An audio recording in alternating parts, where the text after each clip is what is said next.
Hello students.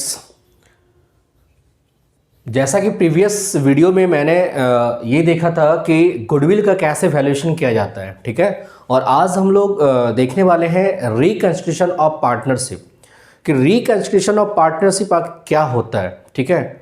नौ सबसे पहले आपको पता है कि रिकंस्टिट्यूशन का मतलब होता है यहाँ पर कि चेंज। रिकंस्टिट्यूशन का मतलब क्या होता है? चेंज होता है। और पार्टनरशिप का रिकंस्टिट्यूशन का मतलब होता है कि change in relationship of partnership, कि आपके पार्टनरशिप के रिलेशन में अगर हमारा चेंज हो जाता है तो उसको हम लोग बोलते हैं क्या चीज? रिकंस्टिट्यूशन बोलते हैं, ठीक है। तो अब ये क्वेश्चन है कि पार्टनरशिप के रिलेशन में चेंज कैसे हो सकता है, ठीक है। उसके क्या क्या फैक्टर हैं जिसके कारण हमारे पार्टनरशिप के रिलेशन में चेंज हो सकता है, ठीक है। दो चीजें ध्यान रखना है। एक, पार्टनरशिप का रिलेशन में अगर चेंज हो रहा है तो इसका मतलब ये नहीं होगा कि पार्टनरशिप कंप्लीटली आपका फर्म बंद हो गया, यानी डिसॉल्व कर गया।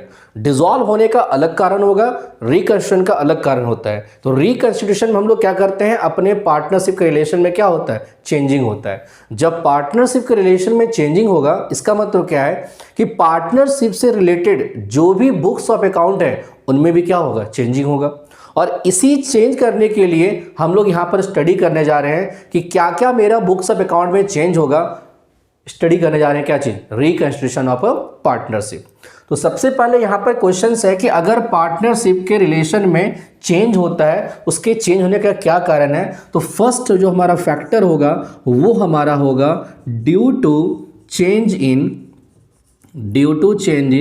Profit sharing ratio. Due to change in profit sharing ratio, कि अगर आपके पार्टनरशिप का प्रॉफिट शेयरिंग रेशियो चेंज हो गया है, ठीक है ना। इट मीन्स कि मान लीजिए कि आपका क्या है कि मान लीजिए ये एक फर्म है, ठीक है ना।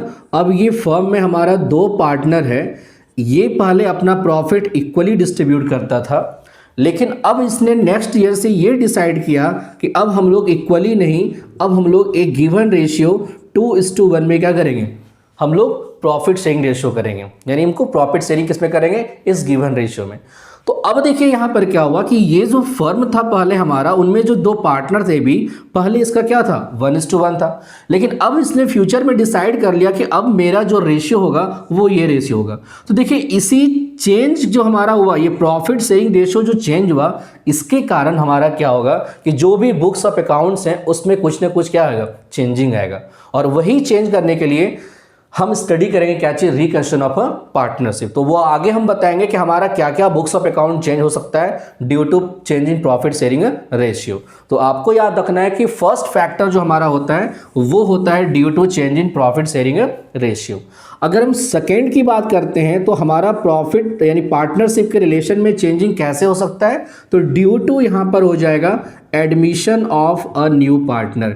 Due to admission of a new partner. अगर आपके पास में न्यू पार्टनर क्या हो गया? एडमिट हो गया, यानी न्यू पार्टनर का अगर हमारा एडमिशन हो जाता है तो उसके कारण भी पार्टनरशिप के रिलेशन में क्या होता है? चेंजिंग होता है। तीसरा हमारा फैक्टर है ड्यू टू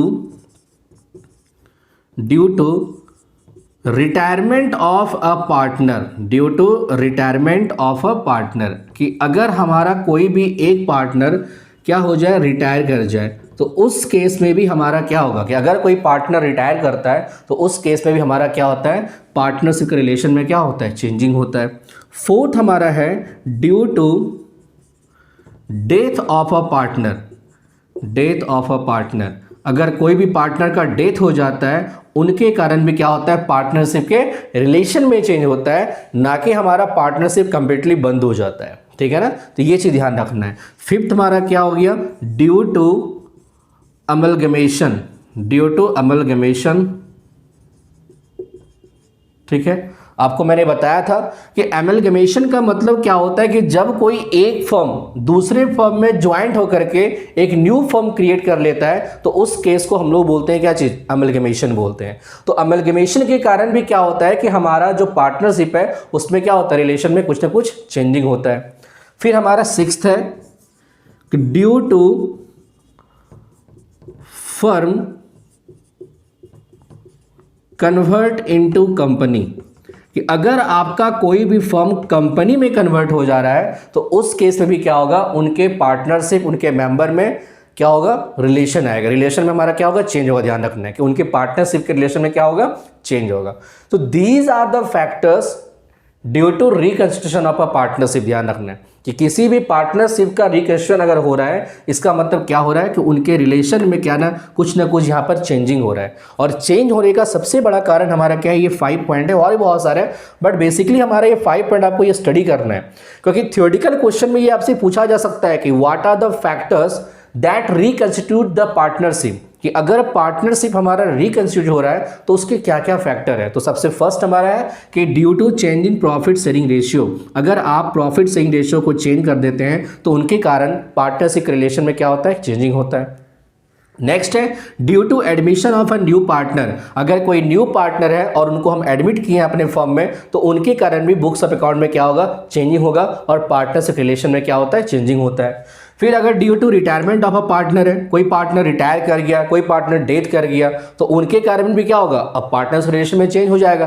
कोई कल तक अगर 3 पार्टनर तो एक पार्टनर रिटायर कर गया तो अब जो हमारा डिस्ट्रीब्यूशन होगा वो 2 पार्टनर के बीच में होगा, ठीक है। एंड नेक्स्ट है ड्यू टू अमेलगमेशन, कि मैंने बता चुका हूं कि अगर कोई एक फर्म दूसरे फर्म में ज्वाइंट होकर के एक न्यू फर्म क्रिएट कर लेता है, उसको हम लोग बोलते हैं क्या चीज, अमेलगमेशन बोलते हैं। तो इनके कारण भी क्या होता है, पार्टनरशिप के रिलेशन में कोई ना कोई चेंजिंग होता है। एंड नेक्स्ट है due to firm convert into company, अगर आपका फर्म कंपनी में कन्वर्ट हो रहा है तो इनके कारण भी उनके रिलेशन में कोई ना कोई क्या होगा, चेंजिंग होगा, ठीक है। चलिए नेक्स्ट टॉपिक जो हमारा यहां पर आएगा कि ये तो था हमारा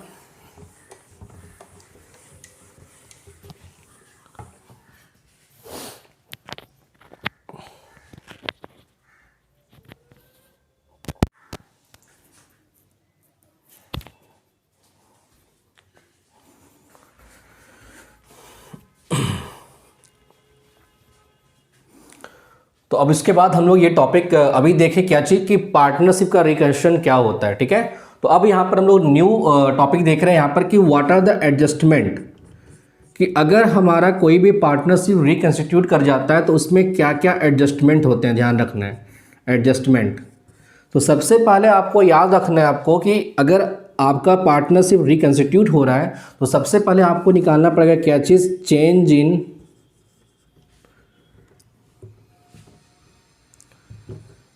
ठीक है, न्यू रेशियो। दूसरा आपको कैलकुलेशन ऑफ गेनिंग रेशियो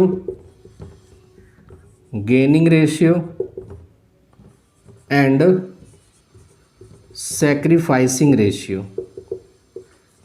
ठीक है। कि अगर आपका पार्टनरशिप यानी रिकंस्टिट्यूट कर जाता है तो उस केस में हमारा क्या है कि जो हमारा एडजस्टमेंट होगा कि सबसे पहले आपको न्यू रेशियो चेंज जो हमारा होगा उसको फाइंड आउट करोगे। दूसरा हम क्या करेंगे कि गेनिंग रेशियो और सैक्रिफाइसिंग रेशियो ये आपको फाइंड करना है।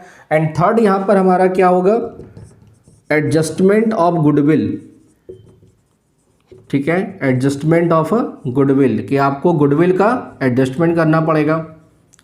फोर्थ यहाँ पर हमारा आएगा एडजस्टमेंट ऑफ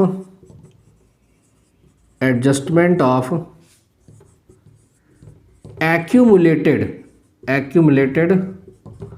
प्रॉफिट और लॉस, और हमारा यहाँ पर क्या आएगा, जनरल रिजर्व, ठीक है, जनरल रिजर्व, इनका आपको एडजस्टमेंट करना पड़ेगा। उसके बाद फिफ्थ में आपको क्या करना पड़ेगा, revaluation of assets and liabilities, आपको अपने एसेट्स और लायबिलिटी का क्या करना पड़ेगा, रिवैल्यूड करना पड़ेगा। एंड सिक्स्थ में आपका यहाँ पर आएगा prepare partners capital account.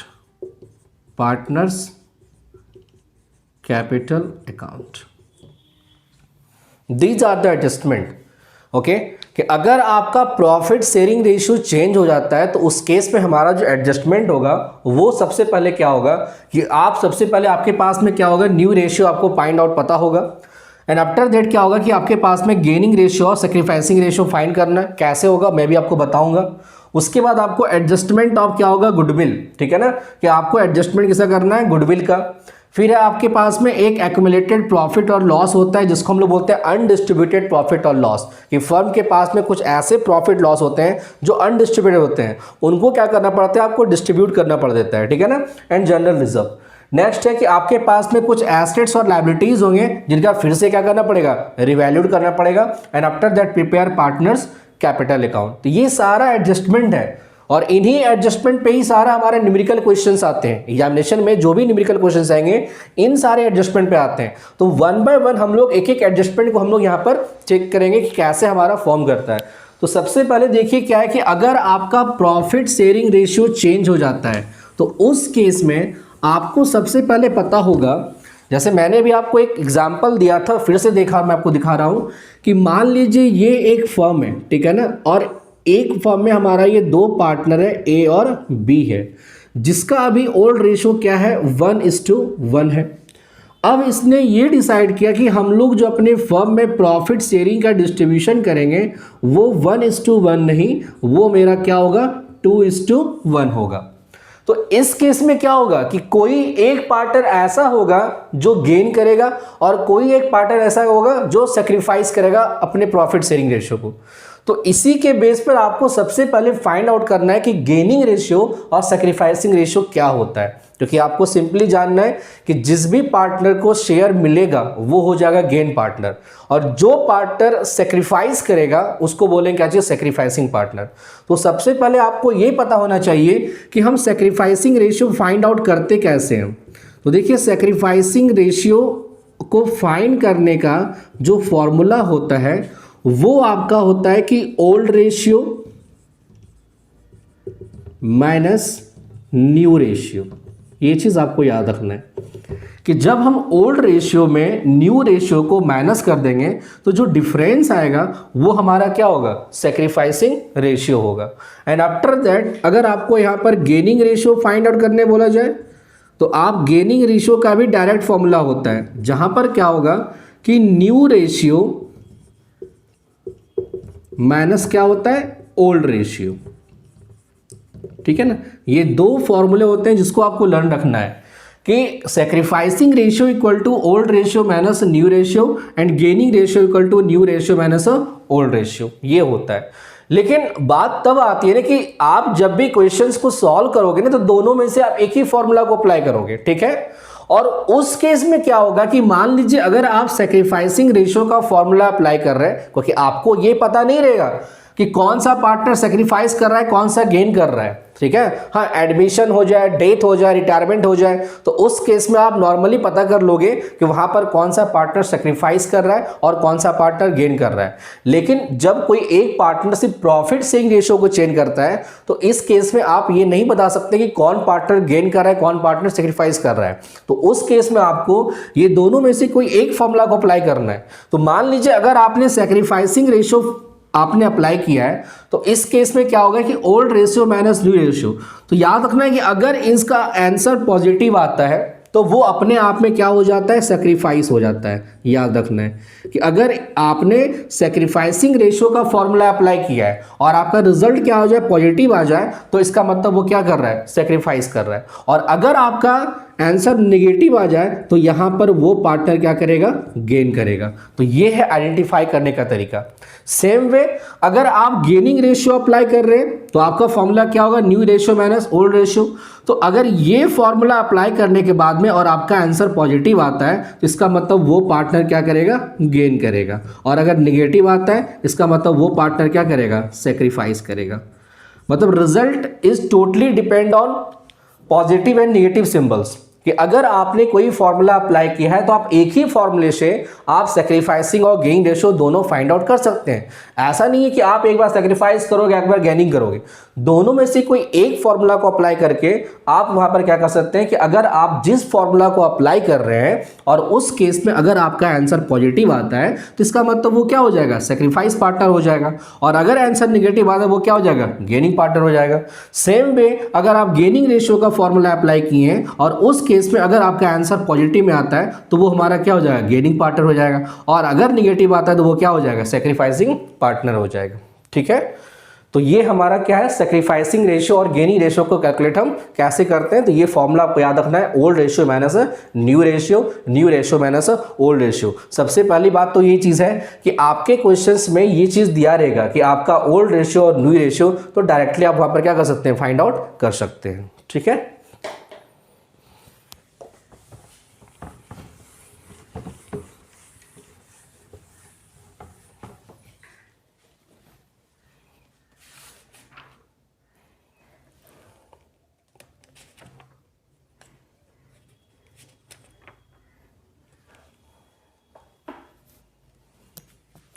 Okay तो ये केस के बाद हम लोग स्टडी करते हैं क्या चीज, ट्रीटमेंट ऑफ गुडविल।